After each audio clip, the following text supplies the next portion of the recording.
পরের দিন রাতে রঘুর নিজের ঘরে পোষা একটি ছাগল নিয়ে দৈত্যের কাছে যায়। তোর ছাগলটা দে, আমি অনেক তৃষ্ণার্ত, ওর রক্তকে তৃষ্ণা মেটাবো। দৈত্য ছাগলটার রক্ত পান করে। ও, আমার তৃষ্ণা মিটলো।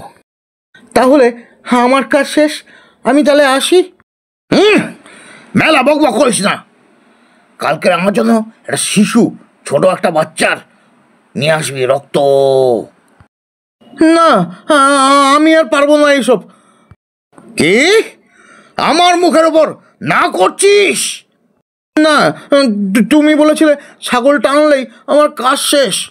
আমার তৃষ্ণা এখনো মেটেনি। তুই শিশু রক্ত নিয়ে এলেই আমার তৃষ্ণা মিটবে। যা। হে ভগবান, কেন দৈত্যের হাতে পড়লাম?